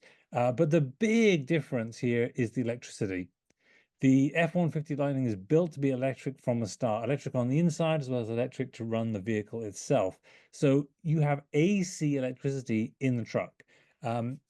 Typically you have that DC 12-volt cigarette light, and that's the only thing you can do with electricity in the car. But now you've got 120-volt AC outlets throughout the vehicle. 4 in the front, that's the picture bottom left there, which is the front trunk or frunk. There's no engine, so there's all that room in the front now. And this now gives you 420-volt AC sockets. You can plug in any device from your house you like into these sockets. They're exactly the same as the sockets in your house. Also, the front is a lockable waterproof storage. So the bane of truck owners is you have nowhere to store things that's waterproof and cannot have stuff stolen from. But now you do. The front is a massive amount of space where you can lock stuff away, and you've got waterproof storage. But you've also got electricity. There are 4 outlets in the front. There are 4 outlets in the bed of the truck. That's the bottom right picture here. The inside ones, both in the cab and in the front, have both USB-A and USB-C sockets, so you can charge your phone or your laptop directly off those, as well as the 120-volt AC outlets are the same as the ones in your house. Also, in that picture, bottom right, the top left socket there is the 220-volt, 30 amp socket. This is for vehicle to home. I'll show you this in just a minute. This is how you use your vehicle to charge your home during a grid outage, or use it as a backup to your house during a grid outage. This is a picture of my F-150 attached to my house with that nice yellow cable there. You might think this is the house charging the car, but it is not. This is the vehicle charging my house. This was during a grid outage in March this year. I had my electrician put a socket on the side of the house that connects down to the emergency panel in the basement. I just hooked up my F-150 Lightning to the house, and this provided about 24 hours of power to the house to run the entire house. It didn't run the heat pumps. I used the fossil fuel furnace as the backup. Another reason to keep your fossil fuel furnace for during grid outages. The power outage lasted 24 hours. The battery would have lasted 3 days. Obviously, I only needed it until the power was restored, so it only was out for 24 hours. But it could run it for 3 days. This is not counting things like the clothes dryer, the dishwasher, the stove, or the heat pumps, but it did run everything else, including the oil burner circuit and the blower fans for moving the warm air around the house. The house stayed warm, the food stayed cold in the refrigerator and the freezer. We had hot showers, we had Wi-Fi, we had internet, we had TV, plus lights and the microwave. This was by far the best grid outage we've ever had, and we frequently have grid outages around us. You can see there's lots of trees around us that frequently fall down and break the power lines. So the F-150 is not just a great truck, which I showed you the pictures of in just a minute, but also a great price. I did get $15,000 off with the federal tax credit and the Massachusetts rebates. And of course, it has zero emissions because it's electricity and is an electric vehicle, and it's powered from my solar panels. But it's also a great backup generator for your house.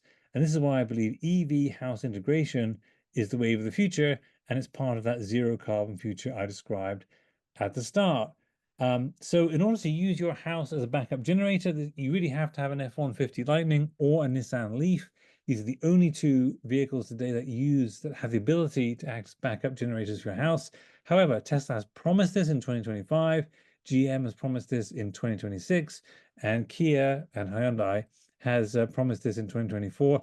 I'm a bit skeptical about promises from these companies, but nevertheless, that's what they've said, that all these vehicles will be able to support vehicle to home charging or use as a backup generator in the future. Now, my F-150 Lightning has 130 kilowatt hours of battery storage.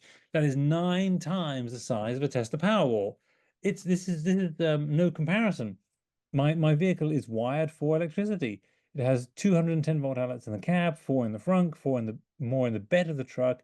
You can put circular saws on this. You can put lights, a refrigerator, a microwave, an espresso machine. Just think about the tailgating possibilities here. You can put a movie projector on the back. Plus, it's got that 240 30 amp outlet for the vehicle to home. So run my house for 3 days. That's not counting the heat pumps. I was using fossil fuel as heat during that grid outage. A Powerwall would only run it for 8 hours. So using your electric vehicle makes far more sense. The battery is much cheaper, plus the battery will run your car, not just as your backup for the house. Um, and the Powerwall would only last for 8 hours, whereas the F-150 will last for 3 days. My F-150 Lariat cost $61,000 after the subsidies. The list price was 76, 15,000 subsidies, 61.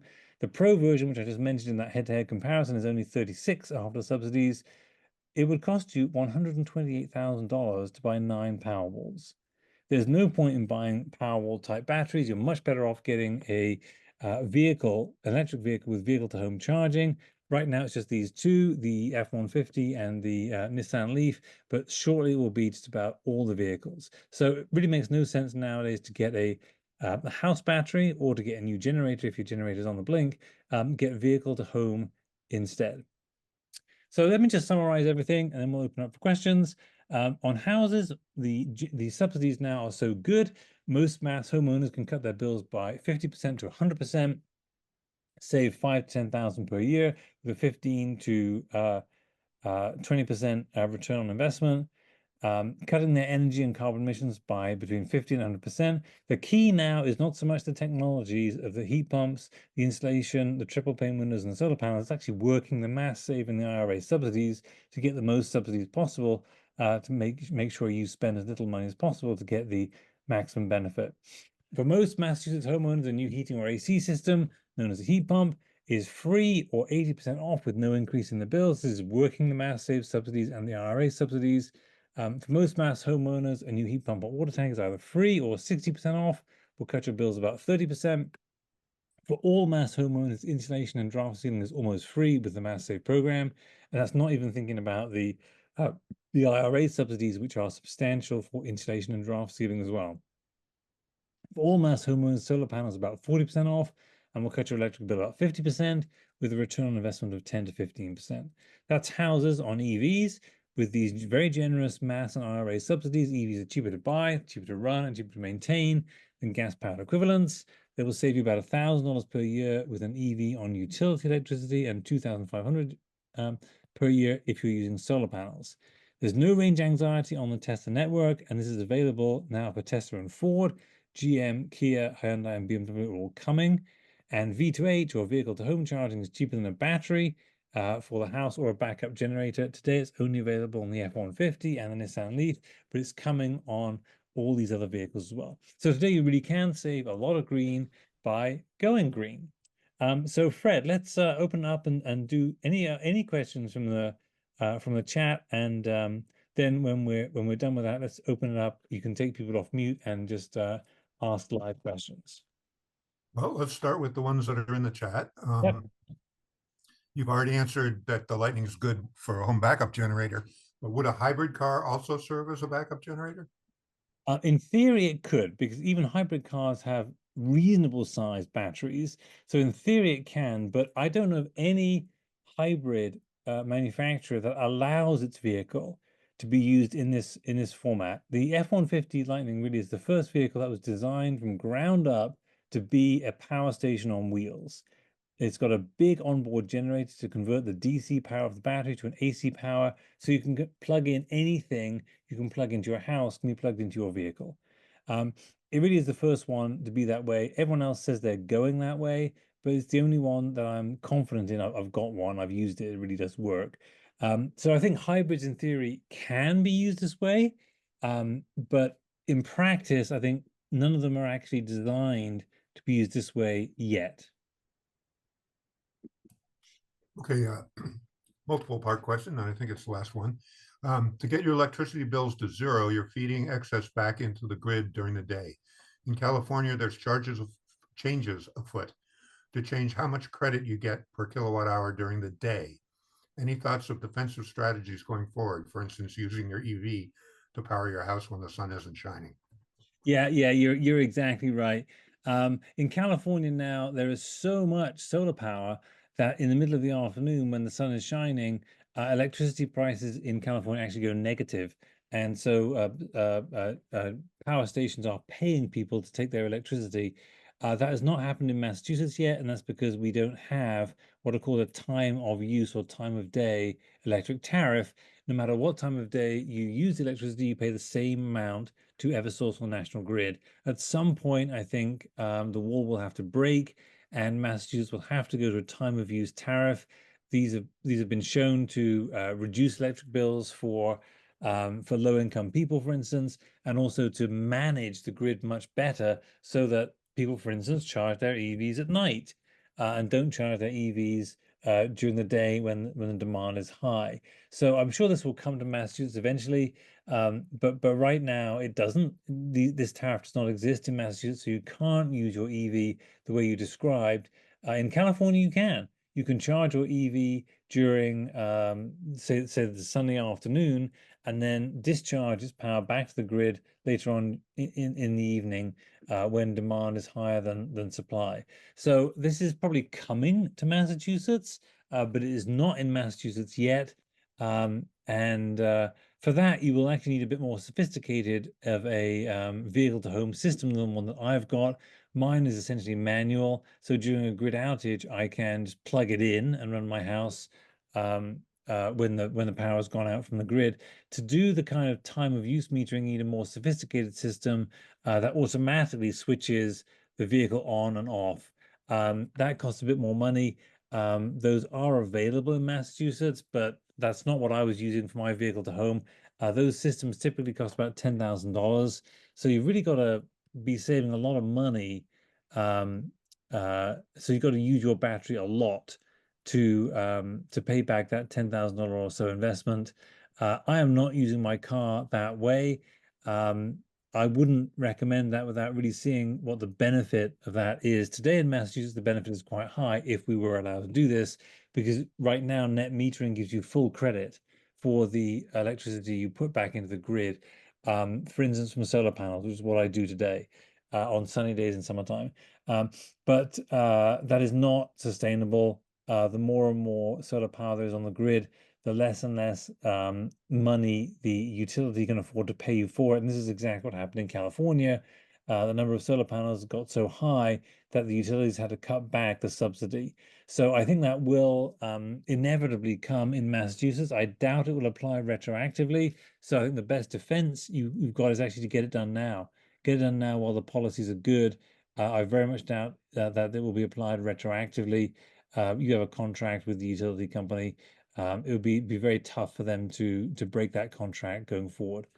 So I think the best thing to do to hedge against reduced net metering rates in the future is actually to get it done now.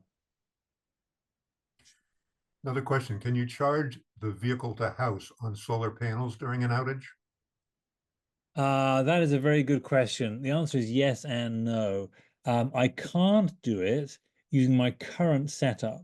My current setup, in fact, every house's setup, the solar panels by law must detach from the grid during a grid outage. This is to stop you putting electricity out of the grid, and that when that lineman comes along to connect the wires together again, you could electrocute them by putting your electricity out of the grid. So by law, your solar panels must detach from the grid until the grid is back up, and then the solar panels can come back up. To use that solar power, once they're detached from the grid, requires having a battery in the house. You not, or I don't know that you can use the F-150 or the Nissan Leaf to do that for you. I doubt you can do that. And that's when you'd have to have the more expensive system I described that you can use for the time of use tariff, for the arbitrage between the expensive time of day and the cheap time of day. But to do that, you really have to have the backup battery to be able to use your solar panels to charge your battery during a grid outage. It can be done. It's called energy islanding, but it's more expensive because you have to have a big battery in the basement, like that Tesla Powerwall battery. And the setup is much more expensive. That's going to cost you at least $10,000 to $15,000 more than what I described for the simple one-way vehicle to home connection during a grid outage. So yes, it can be done, but it's more expensive. Okay, this is a longer question. I'm going to cut down just a bit. Um, this person is asking about 25 degrees Fahrenheit outside. Then if it gets colder, the heat pump shuts down, furnace takes over. Um, Heat pump has an inverter. Do you think it will be cost effective to run the heat pump at a lower temperature? You stated that heat pumps could shut down around 32 degrees. So it's not that the heat pump shuts down at 32 degrees. Um, Even my Bosch heat pumps will carry on working down to about 5 degrees Fahrenheit, and the Mitsubishi ones will carry on working down to well below 0 degrees Fahrenheit, -10, -15 degrees Fahrenheit. But working is a very geeky engineer's term.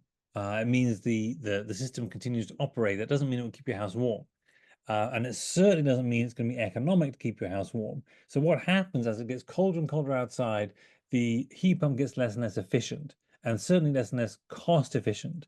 So at some point, it's going to cost you more to heat with the heat pump in very cold weather than it would to heat with the fossil fuel furnace. Because natural gas is cheaper to heat your house with than heating oil, that temperature is lower, that cutover temperature is lower for natural gas heating. So roughly, and this varies by house, it varies by manufacturer, but roughly, to keep your bills from going up, you want to use your fossil fuel furnace when the temperature outside is below about freezing. Now, what I'd recommend is if you do add a heat pump as a supplement to your fossil fuel furnace, I'd suggest you experiment with this a bit over the first couple of years, couple of winter seasons to see what makes the most sense for your house. But roughly, if it's below freezing outside, it's going to be cheaper to heat with natural gas than it is to heat with the heat pump if you're on utility electricity. If you've got solar panels, you can go to a much lower temperature and still be heating cost effectively with the heat pump. But that's just a rough guide to get people over this issue that has been quite widely reported on recently, once in the Boston Globe, once by a Harvard University study where they both came out saying if you're on natural gas, heating with natural gas today, and you're using utility electricity in Massachusetts, your heating bill is going to double. I've been saying this for years, so we all agree on that. But that's if you use your heat pumps all the time. If you keep your fossil fuel furnace and you use it when the outside temperature is below about freezing, you are not going to have an increase in bills. And so that's what I'd recommend you do is get the heat pump, set it up, ask your installer to set it up so that it switches over to the natural gas furnace below about freezing, 32 degrees Fahrenheit outside, and just see how it goes. See if that is the optimal cutover temperature for you. If you can try it at maybe 25 degrees or 20 degrees and see what works. But if your electric bills start going through the roof, just increase the temperature at which the fossil fuel furnace comes on. Okay, we have no more questions in the chat. If any of you have questions, would you unmute yourself, ask your question, and then remind yourself to mute yourself with the answer?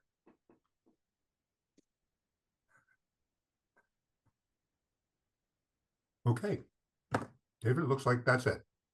All right, well, thank you very much, everyone. I hope it answered a lot of your questions. If you do come up with a question overnight, feel free to email me with it or download the book. The book has a lot more detail on how to do this in detail. And if anyone is interested in trying out that report that I used to do for people for about $1,000 or $1,500, I can now do for $99 because I've invested the money in the software to automate a lot of this analysis. Please just let me know. You can contact me by email to dgreen@greenzerocarbon.com. Thank you, Fred, for being the MC tonight, and thank you all for your questions. And as I said, if you've got any follow-up questions, please just drop me an email. Thanks. Good night, everyone. Good night.